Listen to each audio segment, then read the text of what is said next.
Hey folks, it's me. It's nearly 6 months later. This vlog has been quite late. It can't be helped. I had some technical issues as well, so I do apologise. Like, this vlog was supposed to go a long time ago, but you know, the world's changed at the moment. The world is in a very different place right now, and there's no excuse. No excuse for me to get this up for you guys. So without further ado, I present to you KupoCon Vancouver, take 2. Today is the day, isn't it not, Melissa? Today is the day. She's eating bread. It's very unflattering. We're heading to Port Palm, and do you know what? Here it's called Port Palm. It's about pirates, it's raining. I feel like, yeah, I think it's actually quite appropriate. Got my it's very... hat on. I'm just a basic KupoCon bitch. Here we observe the wild Kevin at KupoCon, exploring everything. And that's a Tony. Oh my god, we found a wild hipster. We found a wild flare. Hiya! I'm sorry. I was your mom's about to say you can't go like that. Attacking the just blogged only smack. Smack. A wild Amy and a wild Kevin are going into the unknown. We have no idea. So it's like a dark corridor. Oh. Forever and ever and ever.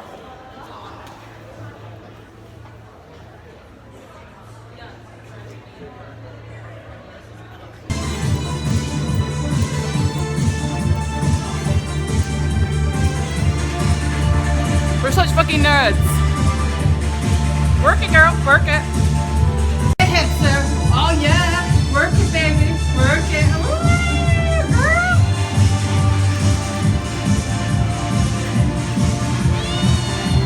Well. Why is there a little chicken? Why is there a chicken? He's being squashed. Where's Alex? I got something for her. Let's go.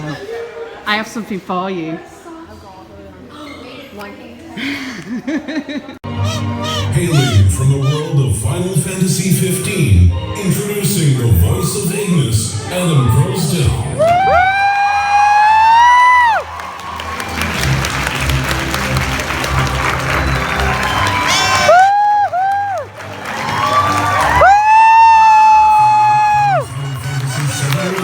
Please welcome the voice of Barrett, John Bentley. Oh my god.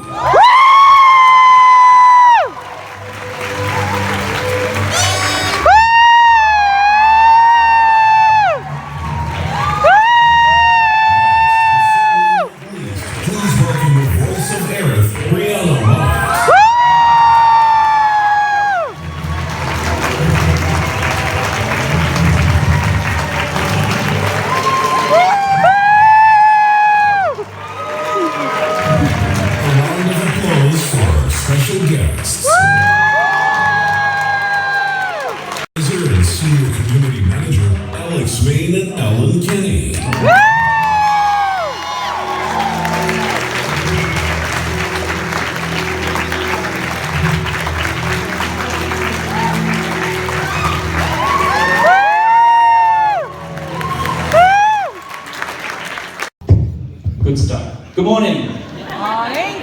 Oh, it's hot today. Humid.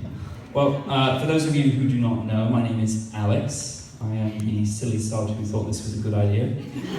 And this is my... No, shush. I'm not ready for you yet. This is my bromance counterpart. His name is Alan, or you can call him... Okay, you've been here before.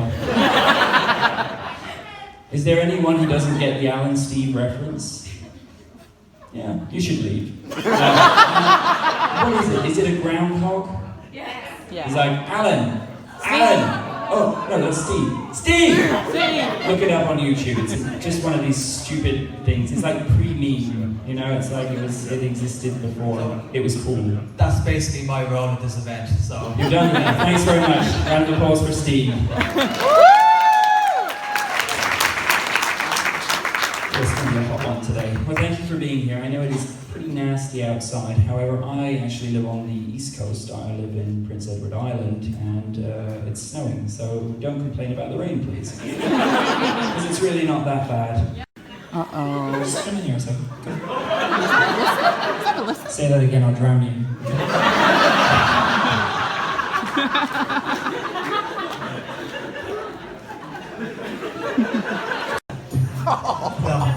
My name is Alan. Hi, Alan! Again. So, I haven't played Final Fantasy 14. Shame! I was given it as a present a while ago by that guy. I have put the disc in the PlayStation 4, and that's as far as I've gotten. Shame! Part 3. 2 weeks ago, I got Shadow Arenas as an expansion instead of the cellophane wrap. Oh, for God's sake! Just get on. I've never played Final Fantasy 1 to 6. That is pretty bad. Oh my God. You're the voice actor of Ignis. Say it again. This is the best moment of my life. I believe the only good thing Ignis can make is toast.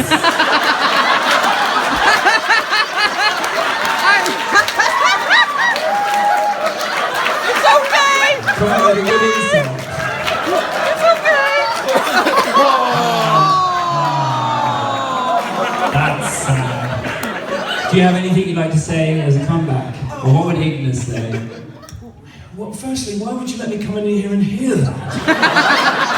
That's the cruelest cut so far. Unbelievable. You and I will have words afterwards, not pleasant ones.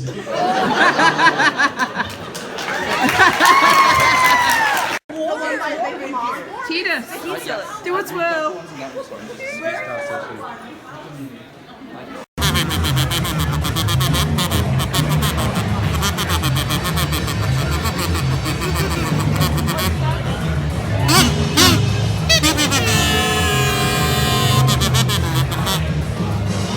Who the fuck is that guy?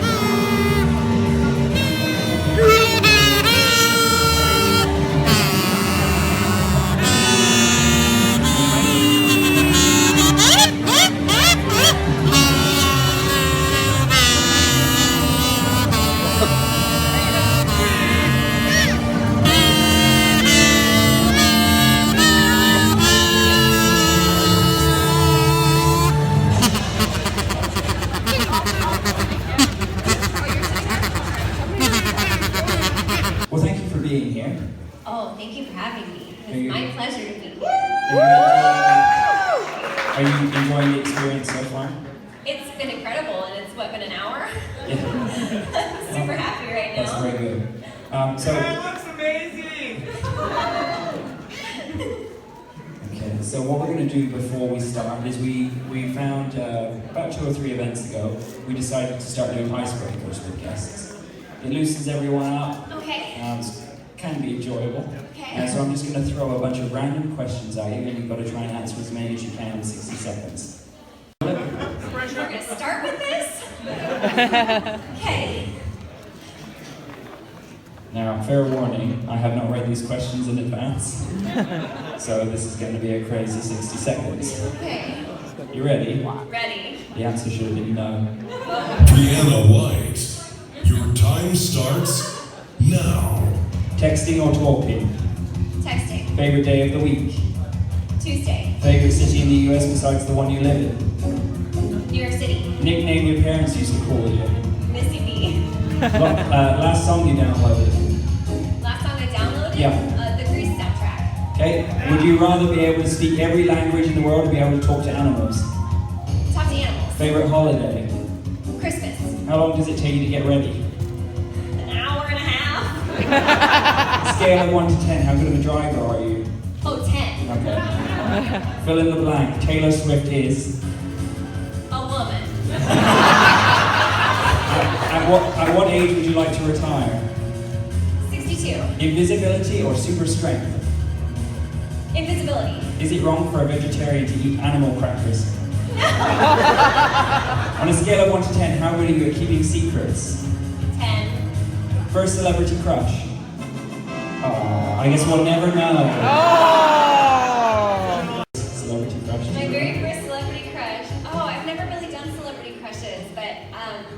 guess it would be Matthew Craig Rubler from Criminal Minds. Yes, he's a very attractive man. We're getting some fans on the stage, I think. Well, there we go, icebreaker complete. And thanks for joining us. You can leave now.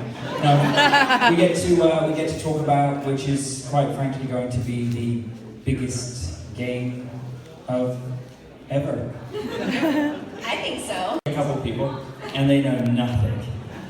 That's not that's me, not, guys. it's not you. That's not because me. Yeah, I I've been remember- playing video games since I was like 3 years old. I would sit with my mom. Yeah, we play together. I remember the first time we spoke, which was probably, it's been a good 4 or 5 months ago, and I mentioned to you, I was talking about the event, and I was like, are you familiar with Final Fantasy 14? You ever played it? And you basically like slammed me to the ground over the phone and said, yes, I've played it. Yeah, too many hours of Final Fantasy 14. What's over? This.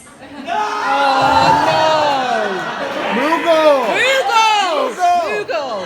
Switch. I'm a red mage main, by the way. What was your name? Red mage. Oh, really? Yes. I love the ability to use dual cast to res. I can save an entire white. What were you before? Okay, well, I need video footage. What were you before Red Mage then? Black mage. Oh, I yeah. started my character. So, you're a mage. Yes, Full stop. I'm a caster. Noted. Never going to piss you off. Okay, so let's go way back because I know we're going to talk about 7, but that's not where you began in the industry. You Twitch. Yes. You have a very large following. I've watched some of your streams, Thank you. and you're very natural at it. You know what you're doing. Thank you. How did we go from Twitch superstar to auditioning for Final Fantasy VII? Well, if I'm being honest, me playing games on Twitch had absolutely nothing to do with me auditioning for this role. Gotcha. I actually have been acting since I was 7 years old. So, video games 3 years old, acting 7 years old. This has been a culmination of my whole life's experience. I went to school at NYU for acting, and so I've been working in LA ever since I came back. I got this audition through my agent, and Did you know what the role was when you went for the audition? of course, Okay. yes. And I actually had never played the original, so when I got the audition, part of my prep work was to see, everything that I needed to know about the character. I did a bunch of research, watched some Advent Children, listened to all of the previous voice actresses like Mandy Moore, Andrea Bowen, Mina Suvari, and really prepped for the audition. The reason I ask is because a lot of the 15 voice actors didn't know what they were auditioning for. They were just told it was a project. I can say it now because it's not under NDA anymore, but there was a project called Project Onyx, which is Yeah. actually Kingsglaive, and but none of them knew what it was. I would have thought it was a Pokemon movie. They didn't even know it was Square. When they found out it was Square Enix, they assumed, oh, maybe it's a Tomb Raider or something like that. But Liam Mulvey, who plays Libertus, really wouldn't be able to pull off that show and pack up. So they didn't know. But your agent said from the very beginning, this is for the Final Fantasy VII. Yes, and of course a code name is part of it, but I was able to do the don't prep say work the that I code needed. name. I I want to get shot today. Nope. It's amazing how very few people know the code name. And that's very important. We are all sworn to secrecy. So you start researching the character, which isn't obvious, but you were I imagine you were familiar with the Final Fantasy series anyway. Yes. But you hadn't played 7 before. I hadn't played 7. Okay. My first Final Fantasy was 14, and Which arguably 14 is the most different from all of them. Yes. Well, I mean 11 is, but that game's garbage. But Shame. A game that just drops you there, and the music's like that, and you're just like there, and it's like, go to a cave. What cave? I've got no map. I don't care. Find the cave. There's no quest level. I don't care. Find the cave. What kind of crappy game is that? I spent 3 hours looking for a guy in a cave. I still haven't found it. well, 14 more than makes up for It does. I think 14 is a little bit too A, B, C, D. I love 14, don't get me wrong. But so 14 and 15, I know I think you casted the whole playthrough. Yes, my whole Final Fantasy 15 playthrough is up on YouTube. And today was the first time you would have met Adam. Is Adam the first voice actor you met from 15? Yes. How was that? Wow. Were you like, 'cause you seemed really cool, calm, and collected. You're like, oh yeah, nice to meet you. I was just wondering if you'd say like. So within probably 5 minutes of meeting him, he said, oh, you know, people will probably ask me to say, I've come up with a new recipe. And I was like, oh, you said it! Yeah, everyone's like. So guilty. And that just shows that's what I really enjoy when I get to meet voice actors who are actually fans of the fandom. That makes a real big difference.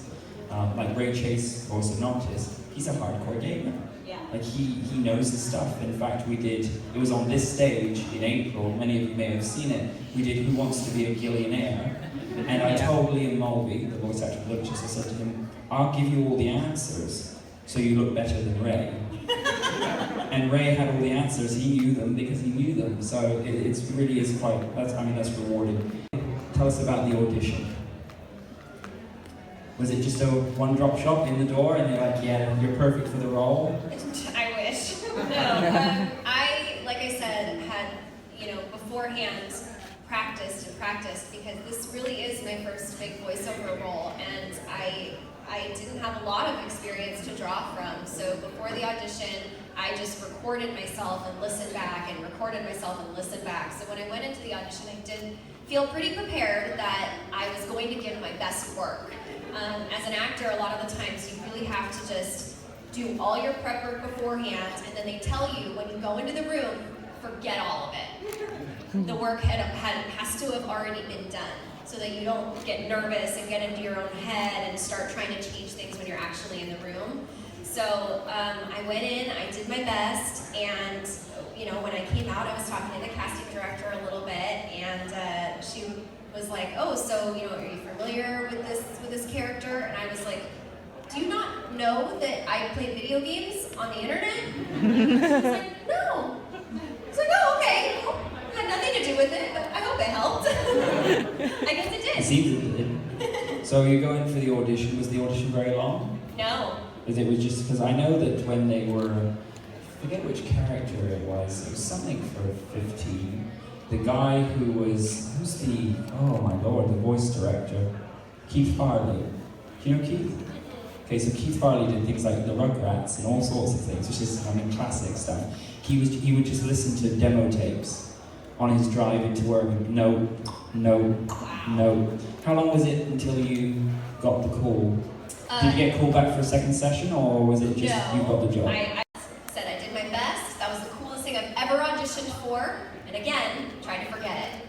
I was like, I don't know if I'm going to book it. There's a lot out of your control after an audition is done.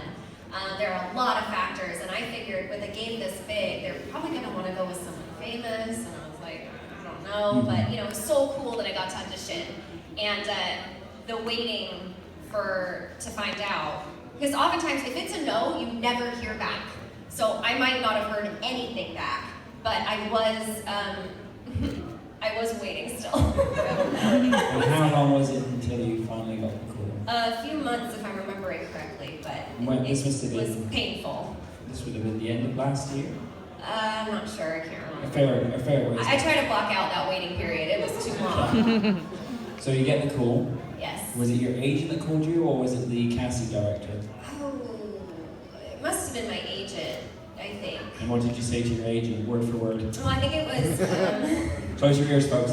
I think it was something like just me sobbing.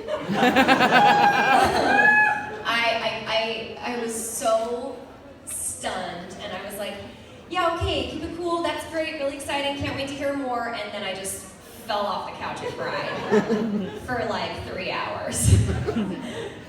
I'm not kidding. I knew immediately the weight of a character like this, a game like this that means so much to people, that already has such a history of people loving it for so long in so many different iterations. All of that just washed over me, and I'm an emotional person as it is, so this was like a very, very big deal to me. And I remember the only time I've ever felt like, wow, my life's about to change was when I got into NYU. So those two moments stand out as like one of the best moments of my life. Gotcha. So the audition, you get it, you soak for 3 hours. What came after that? Just It was quite a while before you obviously got into the studio. just waiting to get to work. Gotcha. That's it. So before, I mean, you would have gone into the studio probably to prepare some of the stuff for E3 advance. Were you with John at the theatre when, I think you were there? Yes, I was at the E3 presentation, which I was really excited and nervous about because I wasn't sure that they were going to announce my association with the project. I wasn't sure if it was going to still be a secret from that point on. You know, everyone was so they excited. didn't tell you? Because the press release came out like seconds afterwards. It did, Yeah. yes. So I was sitting with John and Erica Lindbeck, and in the middle of the press conference, she's like, "Oh, they must have announced the cast list because people are tweeting me about it." And I was like, "People aren't tweeting me about it." So they announced her name and not mine. What am I gonna do? And then when I got out, finally I was like, "Okay, here's the article," and I was able to post it, and the craziness just began from there. So like the moment, so I was talking to John about this yesterday, when the lights went down in the theatre, the very iconic 7 menu comes up, and the crowd loses it. What are you thinking? I was surprised because I thought they were going to save all of the 7 stuff until the very end. Because I mean, I'm like, well, it's the most important thing is they're going to announce here. So It was practically the only thing they announced. It was all set. I mean, everyone was like, the Avengers game, and I'm like, don't you know, remake though. But they did start with that. The crowd goes wild, and I think my reaction to that I posted on my Instagram story. I was shaking. Truly shaking, and I know how much this game means to people, but it still consistently surprises and humbles me over and over and over again. When you were doing the research for the character, did you look at things like Advent Children, and or I mean, obviously you can't really look at the original game because there's not really much to go on unless you take text as something that you can use. But did you, from when you went into your audition and to when you actually finally reached the booth, how much of the original audition, the style of how you wanted to present Aerith, carried over? Most of it. Most of what I auditioned with stuck. And I think that's evidence of, you know, if you book the role, that means they like it. So, you know, don't get too crazy. It is a joint effort, of course. There's an entire team behind Remake that wants to make sure that it gets done right. And working with them has made sure that the product is going to be amazing when it finally comes out. As far as the voice, it is a joint creative effort to make sure, and like I said, I don't have a ton of voice experience to draw from, so being able to find, you know, okay, so this moment is a little bit more emotional, so it's going to have a little bit of a different quality voice versus this moment, which is, you know, much more carefree. How much of that creative process comes through from the audition. The audition is just the tiniest snippet compared to the entire game. So it's a process, but I'm not in it alone. Which is, of course, it is. With no experience, it's one of the most difficult things I've ever done. Assuming it's like any other video game that I've ever spoke to a voice actor, you don't get your script. They give you a script there and then, and you're just expected to deliver it. Luckily, with Remake, I have a lot of source material to draw from, so that's helpful. So I do know a lot of the context, and even though I haven't played the original game, I've seen so many Let's Plays that other people have done, so many scenes, so many breakdowns, videos of characters and theory videos and things like that. So I'm still very familiar with the source material, and I think that that's really helpful in finding out, okay, what does this moment mean to the larger picture of the story? Gotcha. But it's still a real challenge, because we want to get it right. So there's a lot of pressure to make sure that everything comes out as amazing as it is in people's heads. There's a lot of pressure to do it right. So it was recently nominated, I think it was like the most anticipated game of the year. I think another one was the most anticipated game of the decade. Final Fantasy VII is the most iconic game ever made. How are you feeling? No pressure. Oh yeah, there's chance. Get this wrong, your career is over. But I think it will be fine, and everything I've seen so far, I think you guys will agree, is absolutely stunning.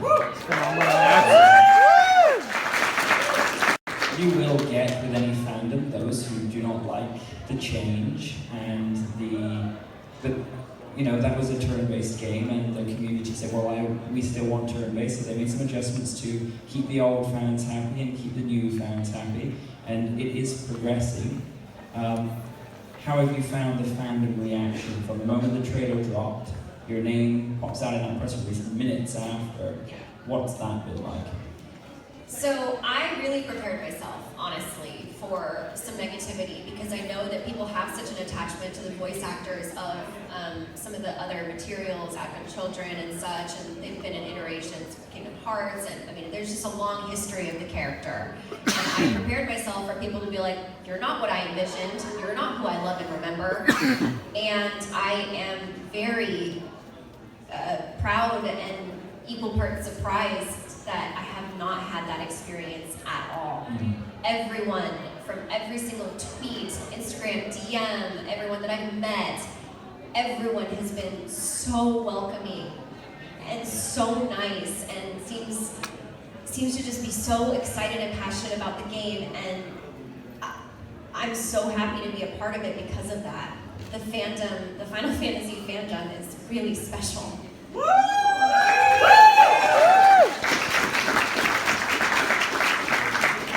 For being a part of that environment and for welcoming me into the Final Fantasy family, because it makes me very emotional how amazing and overwhelmingly kind it has been.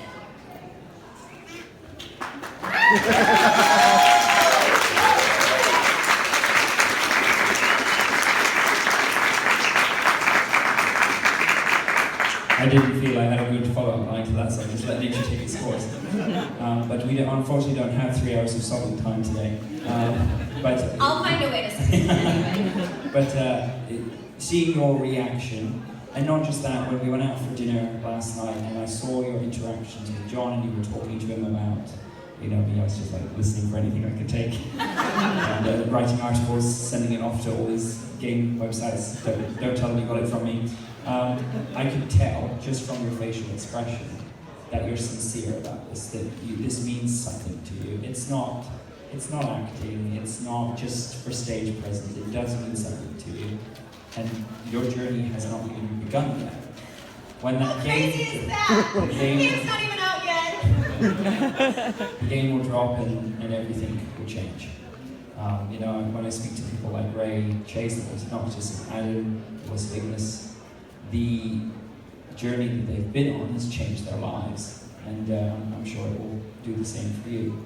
Well, and for those of you who are gamers in the audience, for the like 10 of you who are gamers here, I think I can speak for a lot of us when I say that it's not playing the games can be a life-changing experience. These games, these stories, these characters can find a way inside your heart when you're having a really, really tough time.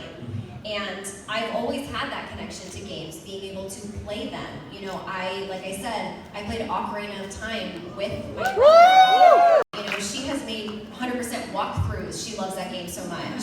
She's way more of a gamer than I am. So I've always had this very special passion for what games can really do for people, for the way that they can bring people together. And it has just been the icing on the cake to be able to be a part of making something like that. I really am, and I think because I've loved games so much my whole life, I think because of that, I know the weight of this character. I know how much Final Fantasy means to people, and especially a remake of one of the best Final Fantasies that was made. So yeah, I'm really sincere. It's been a really, really special experience, to say the least. It'll only get better. I know. You know, unless the game completely dies, then it won't be so good. But we know it's not going to happen. Everything we've just recently, I think it was at the Tokyo Game Show, which I know they dragged you into the studios desperately. John with his bloody big mouth and his tweets got himself right there. Silly John. And you know, you're pushing out these lines nice and quick. Everything you've seen is great. It's going to be great. It's going to be fine. Everyone relax. Fine, right? It's fine? Fine. It's good. It's gonna be great. It's gonna be great. Now let's talk about the experience in the booth within reason.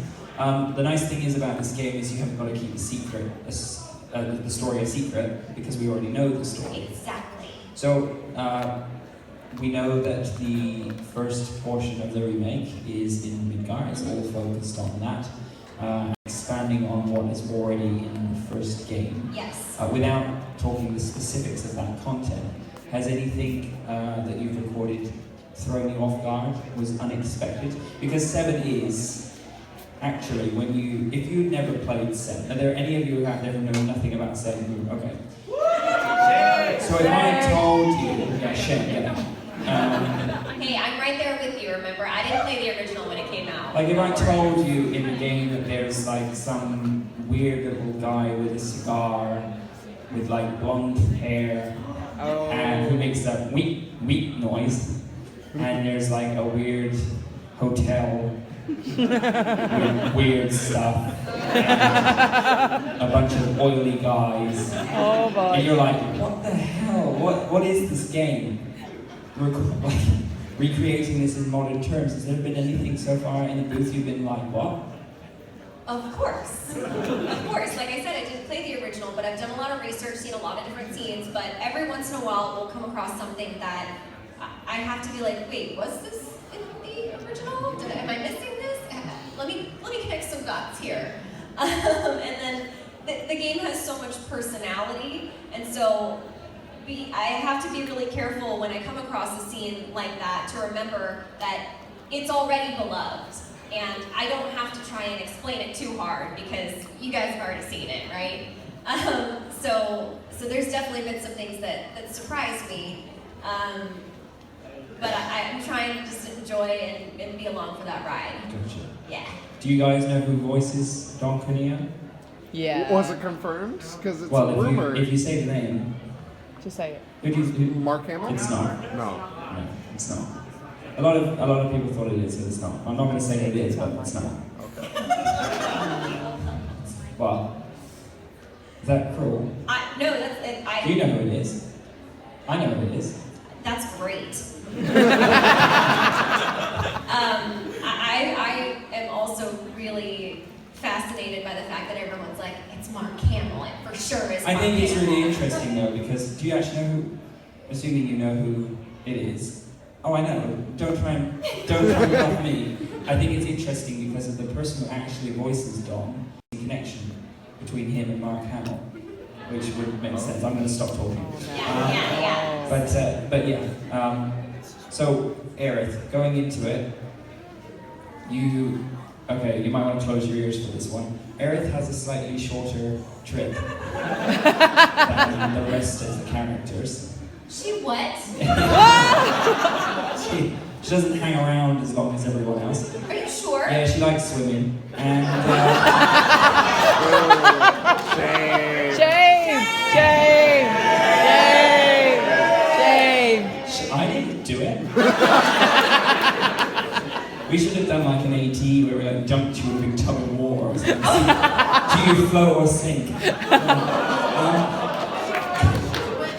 Yeah, exactly. Which mage. Going into that, you must have realised that your character's probably going to have the biggest heartstring pull. Yes. Are you prepared for that? Like I said, I'm an emotional person, so I'm Right, not ready to be attached to that much emotion. I have to steel myself and prepare myself because it is overwhelming, to know that part of this character's core is the idea of sacrifice, and that is such a beautiful concept just in and of itself. And so even though this character does have a shorter time in the game, for no particular reason, I think that her impact is so lasting that it means even more. And I think that anytime you have a character in a game that doesn't make it, that is what comes through, is the lasting impact. It has to have that in order for it to be a story worth telling. One final question for you, and then we're going to open it to the floor. let's talk a little bit about the actual booth experience. So my understanding is that there are usually 3 people when it comes to the voice directing and sound directing with you. You probably, I'm not sure if usually they play you the Japanese in your ear, and then someone will advise you, hey, what they just said, because you're not going to try and repeat that. Do you speak any Japanese? I have worked with a few Japanese companies, and so I have picked up, in my acting work and modeling work and things like that, I've worked with a few Japanese companies where they speak all Japanese on set. So I've picked up very specific phrases that are very specifically related to the work that I've done. So I've picked up phrases, and of course I watch anime, so I'll pick up little phrases from there. But that's not to say that I understand Japanese, because I don't. So you can pick up on words here and there. Words here and there, and oftentimes the emotion of it, which can be very different in Japanese media and American media, what's expected. Yeah, so you hear the Japanese, and then you deliver the line. Have you found it challenging? Because a lot of people think, they must just, throw down a script and they just work page by page by page. No. There's just like, today we're going to try this, tomorrow we're going to do this. Is that challenging? Because, your character development is not sporadic. Right. So you have to kind of flip backwards and forwards all the time. Has that been challenging? Of course it's a challenge, but like I've said before, luckily I'm not in it alone. There is a whole team checking everything that we do to make sure that everything's on track, that everything is exactly how they envision it, exactly how they want it to be, and it also helps that, again, I have the source material. Even though I don't have the experience that a lot of other voice actors have of being thrown into a line here and there and not knowing anything that's going on around that, I do actually know the context most of the time. Perfect. I'm going to open it to the floor if anyone would like to ask a question. If you have a question, just begin to line up in the middle here. Just start. Your flower.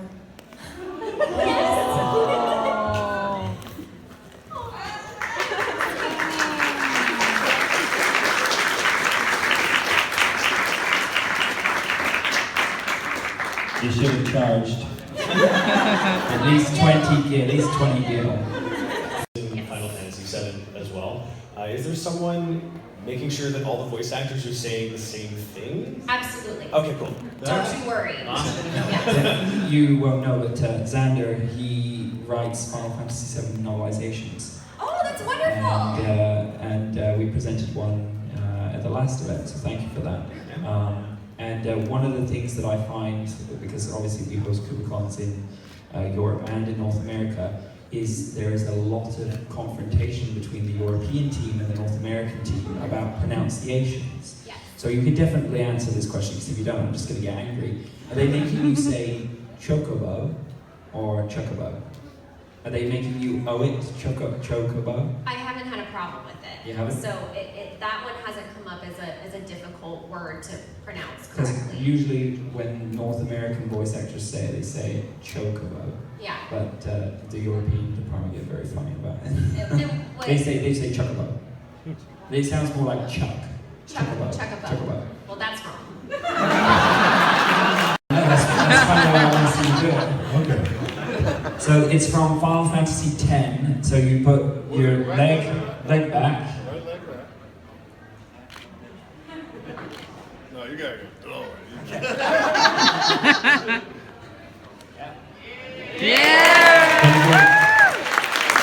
Remake 10, and then you've got a second opportunity. Well, I thought little Lucius was gonna go, Gary, you looking?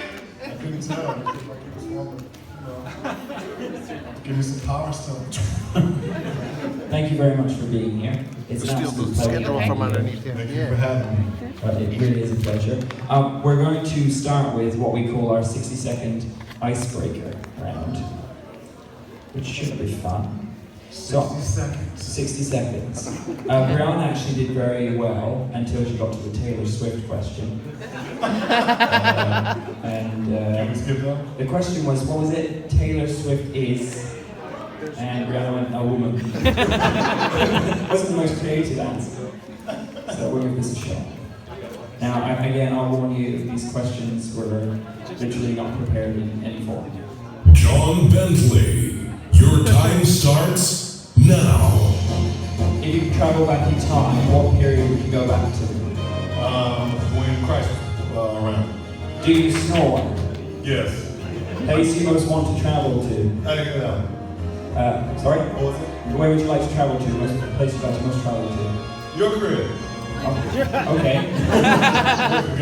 Favorite junk food? French fries. Favorite childhood TV show? Fat Apple. Favorite holiday season? Christmas. Last Halloween costume? I think I was a football player. Cake or pie? Pie. Key lime. Favorite ice cream? Anything chocolate. Say a word in Spanish. Hola. Do you believe in fate? Yeah. Favorite number? 7. Who has it easier, men or women? Women. Because I take care of my wife. Good man. Round of applause.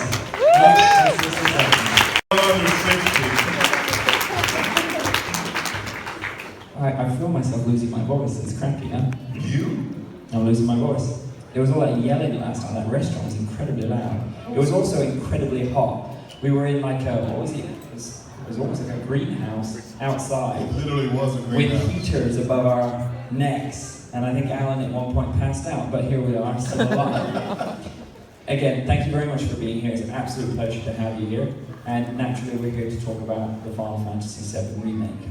So some of the questions that I'll be asking John will be similar to Rihanna, because we want to talk about how we got here. And naturally, we may have to be a little bit discreet. Yes, and secretive with certain pieces of information, because NDAs are quite nasty documents. And Square literally have their own Turk department, so it can be a little nasty. So, you're no stranger to this career. You've done voice acting. Yes. Where might other people recognize you from up and before the remake? We were just talking about it outside to someone. Tiger and Bunny. I played Nathan Seymour, Fire Emblem. The remade Sailor Moon. I played Tiger's Claw. Which everybody laughs at because they're like, I didn't know Big Black would play that. Turbo Fast on Netflix. I played Whiplash. Several video games. Several TV shows. Several Final Fantasies, even though you didn't know it. Yeah, I didn't even realize that I was in Kingdom Hearts until Alex pointed it out. Probably other Final Fantasies that I didn't know about. Yeah, you're in 13. They always hide the names for us sometimes. I feel like you might be in Chocobo Dungeon as well. I knows better than you do. There's an animated show from Mare. Yeah. I forgot, there's another one we just did too. So you're no stranger to it. You know the business, you know how it works. Yes. So this audition come up. So the casting director in LA, Los Angeles, said, hey, would you audition for us? They're doing a remake of Final Fantasy. I'm like, cool, which Final Fantasy are they remaking? And they said 7. I'm like, what? Like 7. Because we've heard about it for how long? 3 years? Over 3 years? Yeah, way. So she said we were doing it, and I said, I could get to audition? She said, sure. I told my wife, I was so excited about it because it was the first RPG that got me involved with RPG games. There aren't many video games, period, where the hero or the leads are black. So I'm like, yo, I can't wait. Because I played that when I was right after I got married. Well, I played that forever, So wound up getting the audition, nervous as all get up. And had just finished 2 jobs prior to going in. So I sounded like this when I went in to do the audition. And as I walk in the door, she says, they're going to be online. They're going to be talking to us via Skype in Japan. So these are the people who are putting it together from Square Enix. I'm like, well, okay. And, you know, so we go into the booth and start doing the audition, and, you know, How long did your audition take, roughly? Was it just a couple of minutes, or were you in there for quite a while? No, I thought it was going to be a couple minutes. It took some time. You know, it took some time because, for me personally, I wanted the job so bad, it wasn't even funny. I kept saying, okay, which voice do you want? And then they were like, oh, just do what you do. I said, sure, but we can do it this way, this way, this way. I wanted the job so bad. And so we did a couple different ways, and we dialed in one particular voice, and I was like, that's where I feel comfortable. Throat wasn't super raw doing it, and the rest is history. No, it's not history. Not yet. Because it took a long time to find out that we got it. I'm like, wait a minute, when are they gonna call back? My wife's like, I don't know, baby, you need to calm down. Me and Cloud screaming and doing our things and fighting the mech, and that was just awesome. So I get more of a charge, I think, watching everybody's reactions and seeing how excited you all are here. Like this has been overwhelmingly awesome for me. Just so thank you. You're talking about thank me. Thank you all. This is what's awesome to me.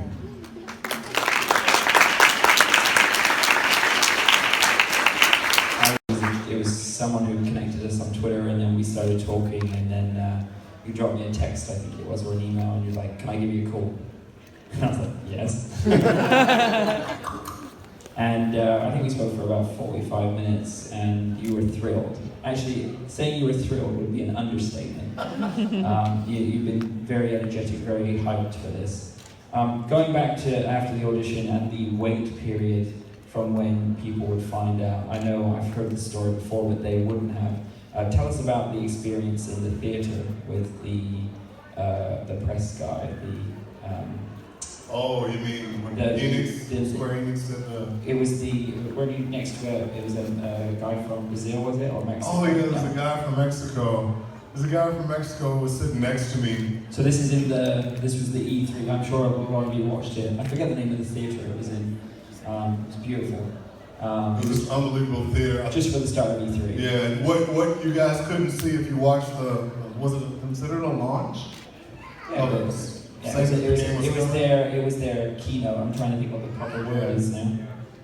They had this projector that, think of a 3-tiered theater right next to the Staples Center in Los Angeles. And they had a projector that just had this thing on the ceiling, and it looked like smoke and lava. And it changed colors, and I'm looking like this, and all of a sudden the screen comes on, and it's the big Buster Sword. Do you want to continue? Yes, no. And I'm looking at this, and everybody's yelling. I'm like, what's it? Oh! And it came on, and I'm sitting next to this guy. Yeah, I don't like to sit next to people and not know them. Especially when you're sitting like in the theater, right? So you can't like not know who you're touching. So I said, hey man, what brought you here? Oh, I'm from Mexico, I'm a reporter, I love games, He said, but they only allowed a certain amount of people into this theater. So my boss knew how much I love Final Fantasy, so he went back to the hotel and I came. I'm like, that was really nice of him. And he was like, yeah. And so we're watching, I'm like, this is just awesome. We're watching, he's like, yeah. And he said, by the way, what are you doing? I looked at your badge. Our badge just said something completely different. I don't even remember what it said. I just got in and was happy. Because I had a basketball game that night. I was like, I want to see this because I played. So we're sitting there and the guy says, oh, I've been waiting for this. Final Fantasy VII. Looks like Mr. T. Yeah, it definitely has a lot of similarities. But you also kind of got to go, well, that was a popular character, Mr. T's character. You just put two and two together, and that's what your brain creates. Well, you kind of had to, but the biggest thing that I didn't want Barrett to be portrayed as a big black brute, because for my culture, we're looked at the wrong way by so many other cultures. So I was very conscious to make sure that he wasn't a buffoon, or he wasn't what everybody seemed to have thought him to be, this big black guy who was just mean, and I didn't want it to be that way. And as you know, his relationship with Marlene is a special relationship, but his relationship with everybody in the whole Final Fantasy VII, he's different with everyone, you know. So, and then some people you watch his relationship develop in Final Fantasy VII. So I just wanted to make sure that I gave him, did justice to his voice, so that he wasn't looked at as a stereotype. I think Barrett's actually one of the deepest characters. Yeah. He is. Because you have Cloud is a very mute type character, and he comes out of his shell. But Barrett has all sorts of edges to him. He's crazy, he's sensitive, he's made of many layers. He's the onion of the game. He is. And actually, you know, if you play 7, the original, all the way through, there is quite a moving story. Again, I won't spoil it for anyone who hasn't played it, but there's quite a moving story behind his, you know, his history. And you talk with Marlene. Now I know that you can't speak specifically about what you've recorded, but what is it like recording scenes relating to Marlene? How do you, like, do you take things from your own personal life, because you have kids? Yes. Do you take those emotions and put that into what you try and create? Because I know that you said you don't want him to just be this brute, and the things with Marlene, even in text form, it's quite touching. So to recreate that, how is that? So I've got 4 boys. My wife's sitting right over there, Michelle. Stand up, Michelle.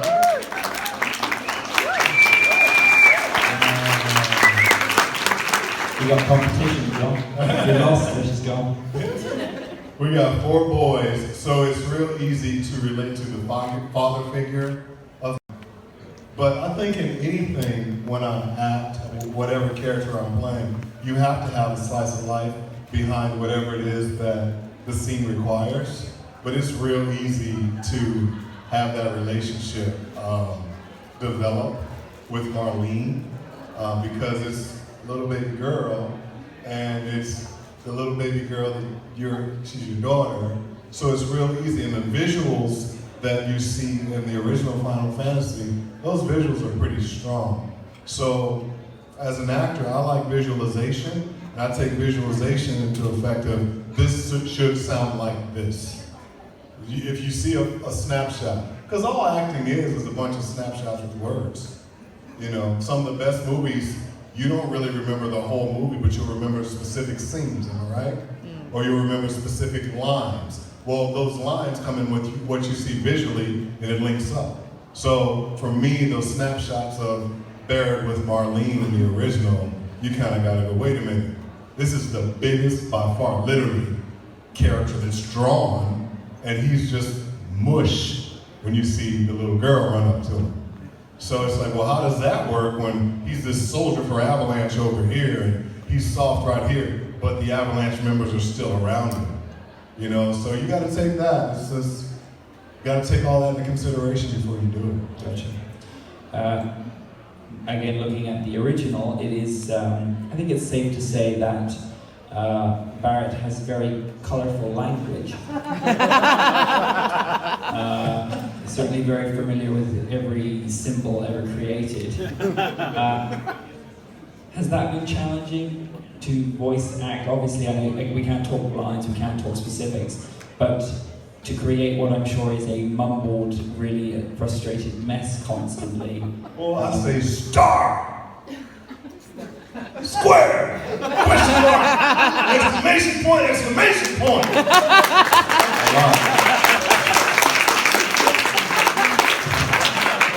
I actually pay really good money if that's how they did it. Really quite funny if they did that. But I'm going to assume that's probably not how they did it. I love Barrett coming to life. It's the only thing I could probably say safely with the NDA. You know how many symbols you've seen throughout so many of his lines. So now we're live. We're Barrett. You're gonna see what you see. You're gonna love it though, because I was doing it like, this is great! I'm gonna have to say star, exclamation point, question mark. with the trailer drop, obviously you killed the guy who was sat next to you, and what was it like to see? I mean, the press release came out instantly after the initial trailer. What was that like? The reaction that you received? It was crazy because that was the first night we were allowed to say that we were the voice of that character. So, you know, going to all the press junkets and everything prior to, you walk in and people are like, who is this brother over here grabbing the shrimp bit? And so it was just funny. And so then after that release came, no one still kind of knew who me, and I think it was me, Brianna, Cody, and Erica who were there. And there was only like 4 of us there. But when we went up to, they asked us to come up and grab a little bite to eat and a drink. That's when it was like, oh, this is big. This is gonna be a big deal. You know, so that was pretty overwhelmingly awesome. And then they released who the voice actors were before we could on social media. And some people were like, well, who is that? And as many of you probably know, other people are like, why didn't they use the original cast? So we had to deal with a lot of ebbs and flows.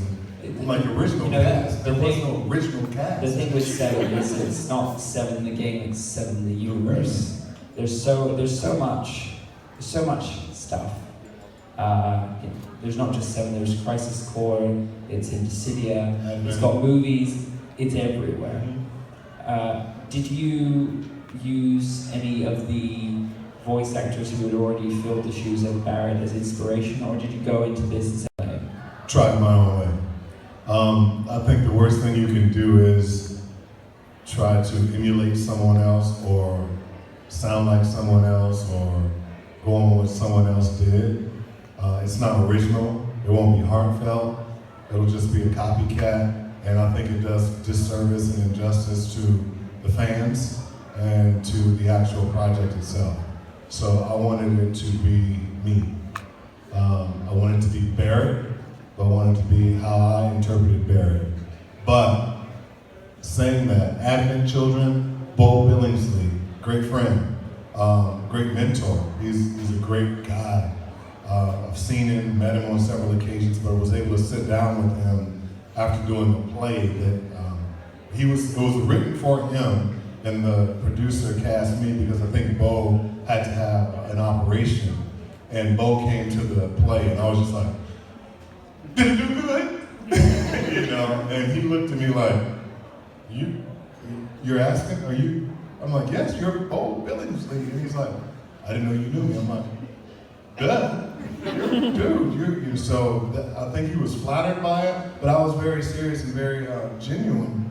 And my wife says, don't be humble, but it's just who I am.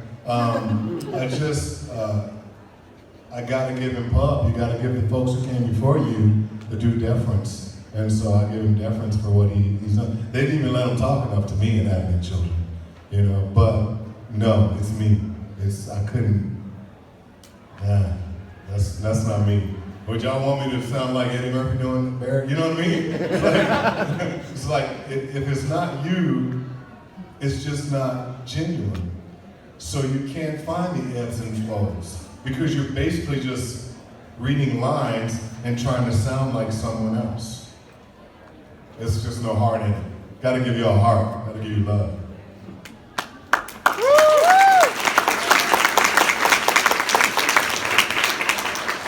How many have played the original? How many haven't played the original? You haven't? Okay. But have you seen videos of Barrett? So there's times when Barrett's just doing this. So what's the sound effect for that? You gotta scream. You have to scream, or you have to do something to, you know, that, because he's not just going, who does that? Barrett's Barrett. You know what I mean? So Barrett's in the back of my throat, but also my chest. So I'm doing resonance and I'm doing my throat. So it's brutal when you have multiple sessions. I think one time we did 11 days straight. Oh. And that one was tough, but it was great because we got great stuff out of it. You know, so yeah, it's there's a lot of efforts.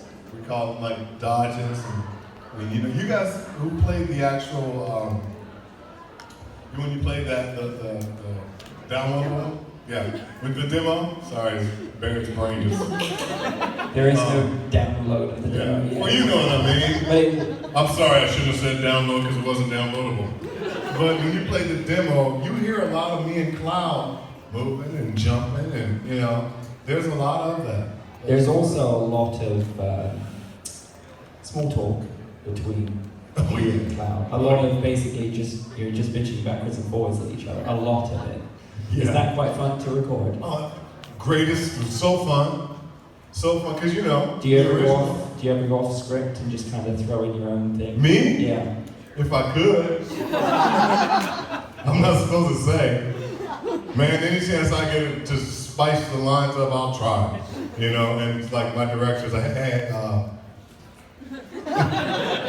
looking down at the script. But yeah, it's just that sometimes you only have a certain amount of time to say what you have to say. Gotcha. So. Because it has to be the same length as the Japanese one, Yes. right? Yes. So that must be challenging because obviously a completely different dialect. Yeah, you can't just go off and do your own thing. Gotcha. Plus, I want to honor the writers and the translators. A lot of the I've come up with a new recipe. I don't even think it exists I'm not even sure if it even exists in the Japanese version at all. I know a lot of Ray's Noxus lines don't exist in the Japanese version. I know one of the things that Prompto is very well known for in 15, so you may not be familiar, but every Final Fantasy has what they call the fanfare, which is da da da da da da da, which I know you're familiar with now, but in 15, Prompto sings it, and we've already heard the Japanese voice actor drop it because it was in footage. Yeah, he goes. Yeah, I look forward to hearing yours. Sing. Mine's a little funnier. I mean, his is great. I think the Japanese version is awesome. But I hope you're prepared. You'll be out doing your groceries, and someone's just going to be like, you're going to be like, go away.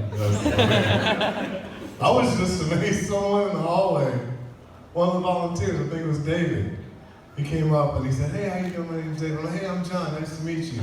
And he gave him a hug because I'm a hugger. And he stood there and we kind of was talking. We were talking with Nat, and he just stood there. And I'm like, and he went, and he's just looking. And I'm like, he's like, you're Barry. And I went, yeah, man, no, I'm just John. Come on, you know. And he went, no, man. You're Barry. And I went, wow. I thought I did that shit to myself. Because I do. Sometimes I'm like, I'm the voice of Barry. And he did it, and it was so cool because that was like one of the, and then like the 2 J's did that today. We're just fangirls, we're just fangirling out. And I'm like, wow, this is cool. You know, I'm that dad who goes back home, takes care of the 4 boys, makes sure Michelle's okay, and you know, you go out in public and that happens, and sometimes it blows you out of the water. And then I'm in LA, so there's so many other people that are like, they don't care. You know, so when we come to events like this, I'm like, this is great, I feel so good. Do you feel, even though you get that, you know, that overwhelming excitement, do you feel a level of pressure? Yes.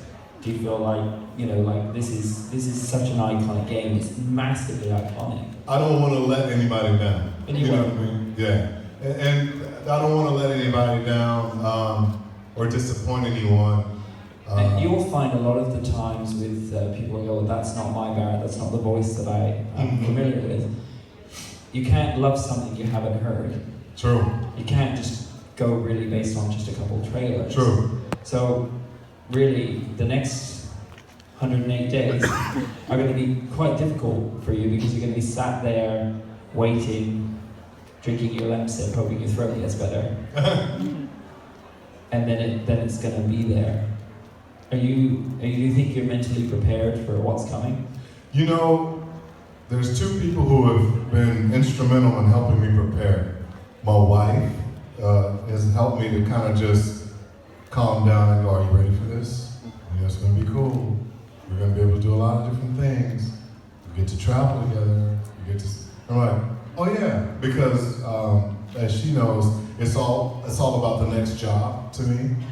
So I'm always, because it's about family, I gotta take care of the family. So she brings me back to earth and it's gonna be fun. It's cool, you're having fun. So she's one, and then the second person who just recently let me realize how much to expect. Now, I thought I was prepared until he started breaking stuff down. Like, you know, this is gonna happen, this is gonna happen, man, are you ready for this, man? This is good. And I'm like, and we've only talked. The more you were talking, I had a horrible feeling you were going to point at me. The more we talk, I'm like, never thought about that. Oh my God, Alex. Well, Alex knows, because that's KupoCon.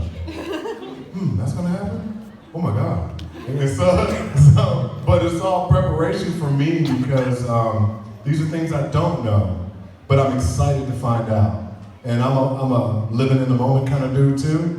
So I'm excited to find out, and I'm always excited to be shocked, because not much shocks me anymore. So I'm shocked, and I'm pleasantly surprised when little Barrett says, "Hey," little Cloud says, "Hey, just jump up on your shoulder, we're gonna take this picture." You know what I mean? That's the photograph I want to see. He said, "I got you." No, but no, I'm excited, and I look forward to the different things that are going to happen.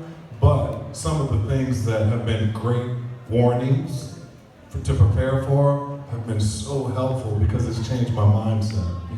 You know, so yeah. Not to sound like I'm looking for the joke, but your line is really relevant right now. There ain't no getting off this train. It's as simple as that. You're heading for, I think, is probably going to be the most iconic game of the decade. I really do. I hope so. So my heart-filled congratulations for not only bringing Barrett to life. You are such a nice guy. Oh, truly, no, I really cannot stress that enough. You're fantastic. You're a solid guy. Thank you for being here. And I look forward to seeing what you do with Barrett. Yes, sir. Thank you. Thank you. 1. Really cool. Try again. It's a new kazoo. Hold on. Listen.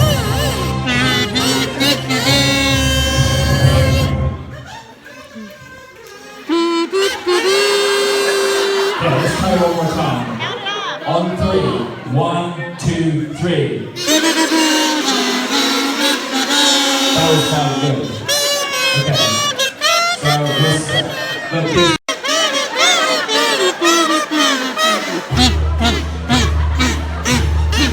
come on, give me some love.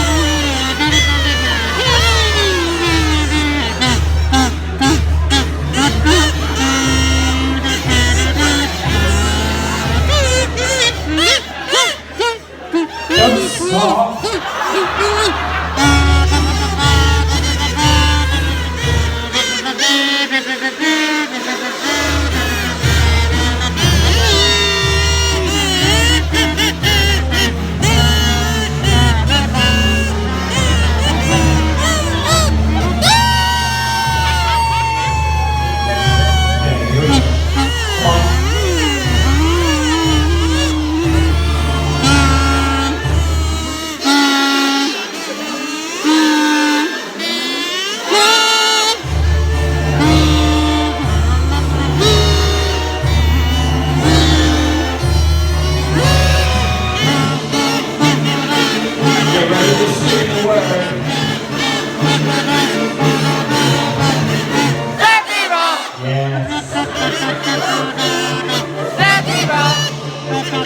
Serious thought. Why spend $50 on a the distant world? Right? You really think I...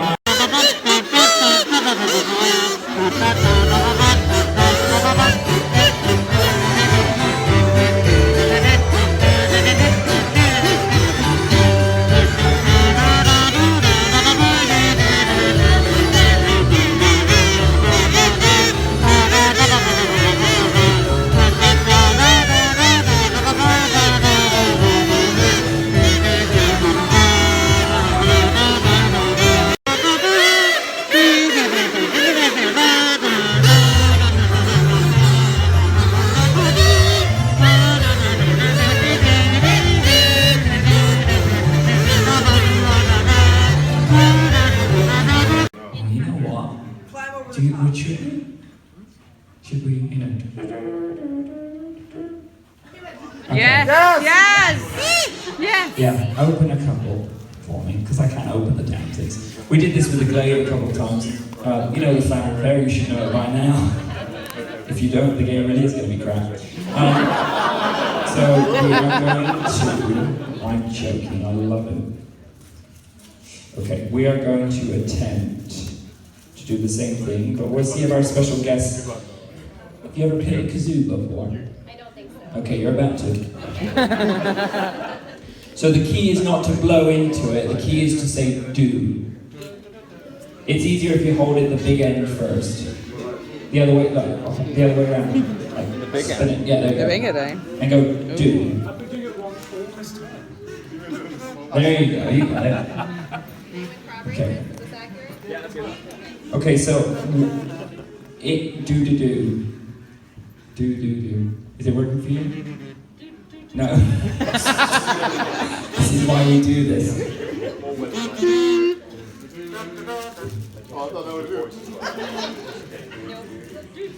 She might need a new one. It's broken. Oh, it's broken. Yeah, sure We'll soon find out if it is.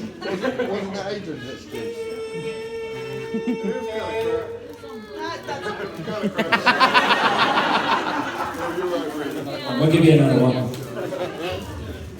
There you go. Try again.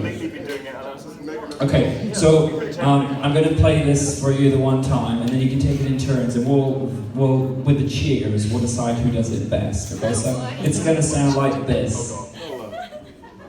This is nasty.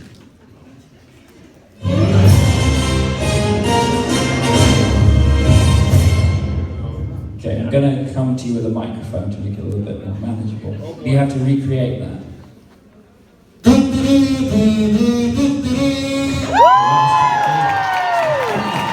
That was quite good. Yeah, that was really good. No pressure.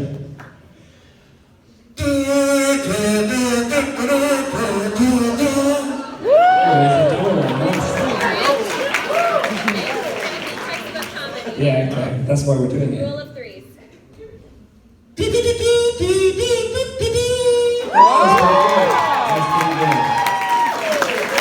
If you think John's was the best, cheer now. If you think Adams was the best, cheer now. If you think Brianna's was the best, cheer now. I think John got it.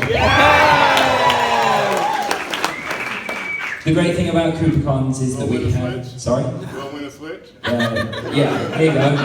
Switch. Yeah, round of applause for John. You will go to many conventions in your life. You will never go to a convention like KupoCon where a guest is just like you, because they are. We're all flesh and blood. We're all here to have fun. We remove the table. What wonderful guests we've had today, guys.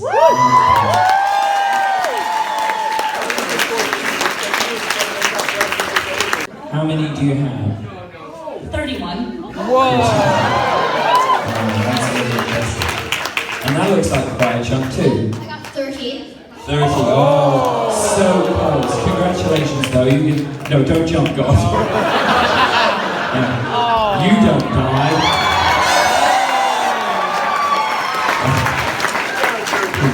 My liability insurance trap. Okay. How many did you get? 13. 13. Congratulations. This is stunning. Absolutely. Congratulations. You can take a seat. Thank you. Watch yourself. How many did we get? 6. That's really good. This is excellent. Thank you very much. You can just carry that one, right? Cosplay's not considered. Where did that noise come from? How many did you get? I got 6. Good for you. This is excellent. Thank you very much. Hey, don't turn into anyone like, you know, like a big beast type thing or anything. How many did you get? I got 9. 9. Congratulations. Well, Unless anyone's going to fight on it, unless anyone's about to blow our minds and be like, wait, stop. I am delighted to present you with the nobleman on behalf of the attendees of KupoCon. You can go anywhere you want, you're free now. I'm not your mum. Watch your step. Mom? It's hilarious, I said watch your step, you almost tripped then, I'm pretty sure. Okay. So this is the Dressphere Award. This is a cosplay selected by us, and I've been so busy today I haven't had a chance to talk to you. I've spoke to a few others. Have you got like just 30 seconds behind the curtain?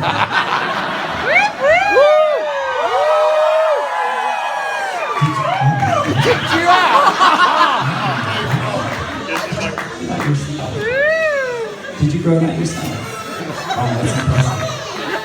Now I see why they call you at 13.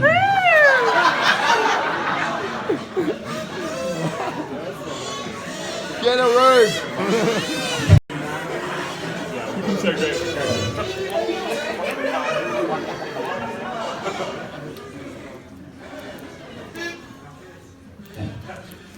Okay. Don't jump.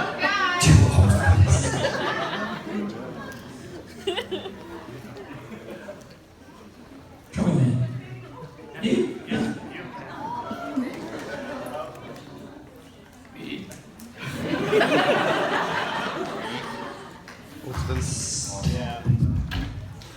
I wouldn't attempt to do the same, use the stairs. We've been looking at all the wonderful cosplays today. Truly, you really have brought your A game. It's one of the reasons why we offer a Dressphere discount. They don't shut, they're garbage. Upgrade your hotel for Christ's sake. We'd love to present you with the Dressphere Award. Congratulations. So now's the opportunity to say my thanks, which I will make very quick because I usually cry. I want to thank our amazing volunteer team today. Guys, come on. Come on. If you're wearing a blue shirt, come on. Or not.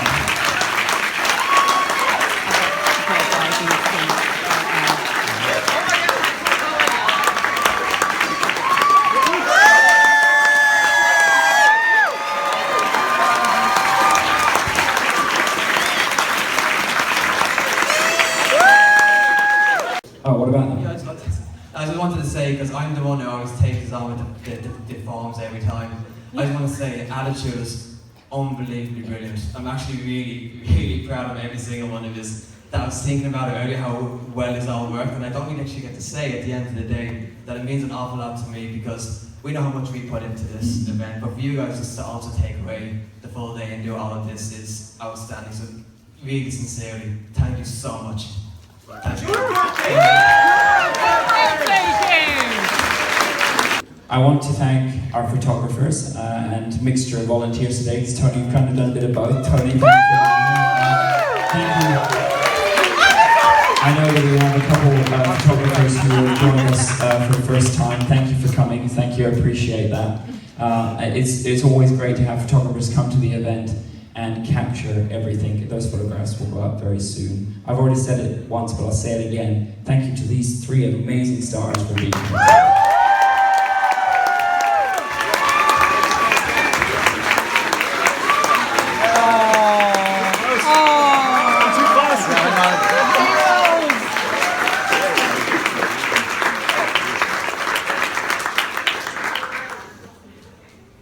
I thank you in another form, because not only are you taking photographs today and a volunteer, you are a wonderful wife.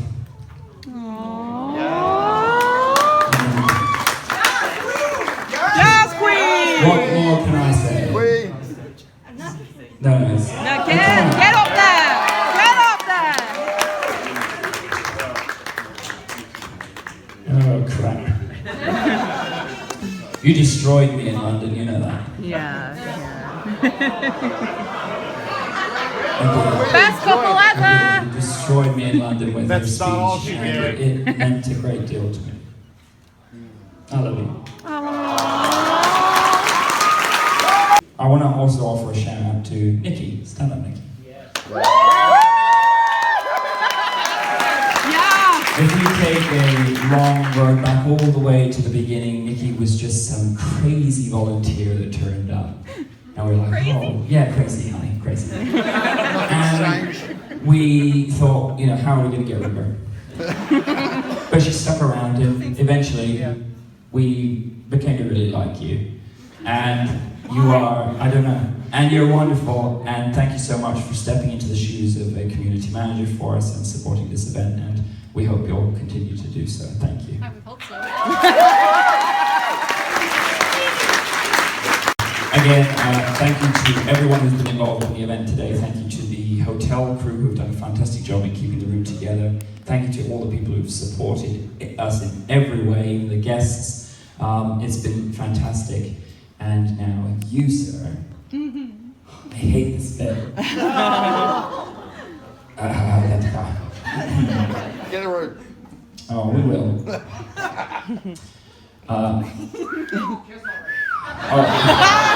Why do people say that at every event? It's not something you haven't seen before. Like, it's been done. Come tonight, I'll snog him if we can raise a grand for charity.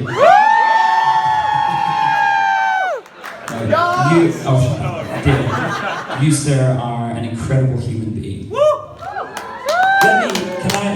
We really need, like, and I know it's a personal story, but I think it's important. Your father had an operation yesterday, no, day before, and it was quite possible he wasn't gonna pull through. And you're here.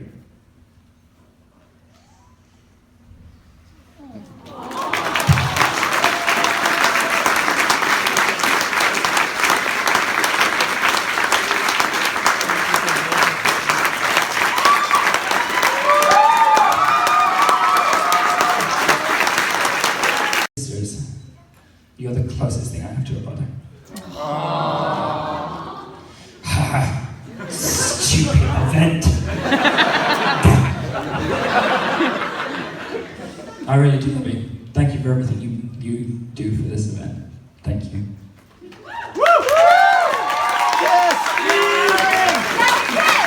Yes! Okay, get it over and done with and we'll move on. Yes, okay. No, no.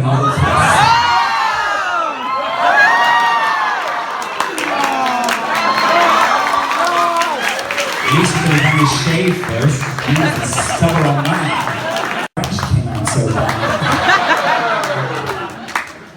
Okay, can we move on to the final piece? The last piece. Yes. One little last piece first, please. By the way, stop a second. Okay.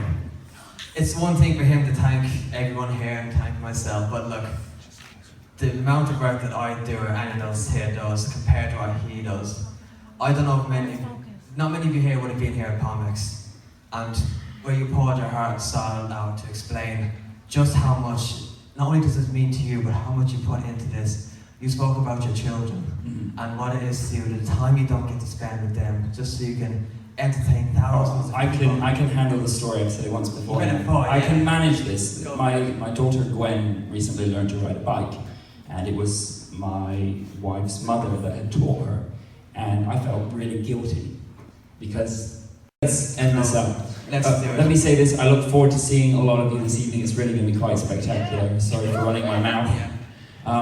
Someone bought me a Dirty Shirley last time. Somebody reminded me of that. That's what I'm going to drink all night long. As I mentioned before, it's a little bit awkward because my mother-in-law's name is Shirley. Just before we do this last piece, just a quick note to say that we're going to just reopen the merch, the bank. This is the final award. It's the Warrior of Light Award. What is the Warrior of Light? Well, if you're here and you don't know, you shouldn't be here. The Warrior of Light takes us back to the absolute beginning of Final Fantasy, the Warrior of Light. This award is given to someone who embodies what KupoCon is. They are the community, they are the live stream hub. Not the most of the lives. You know what I'm talking about. The live stream, well actually, you really know what I'm talking about. Eventually you are going to be that live stream, but that's another story.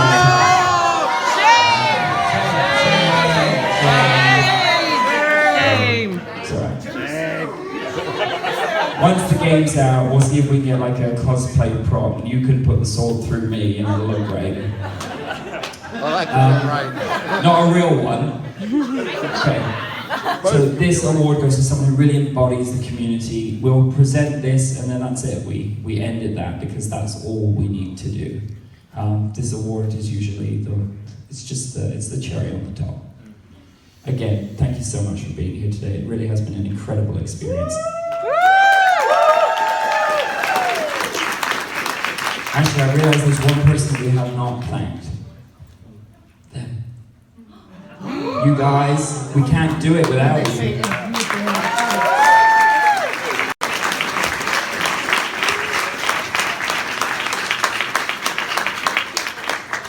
Okay, the Warrior of Light. Attendees, we are about to present the Warrior of Light Award. If you have previously accepted this award, step forward.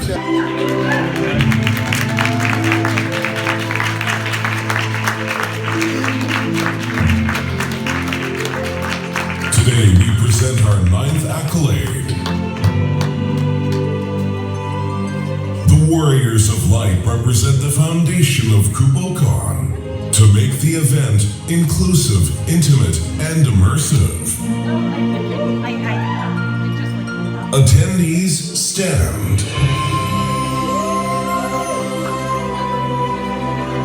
If you have attended more than one KupoCon, remain standing. If you have attended a KupoCon overseas, remain standing. Today, for the first time, we present this award not to a person, but to a couple.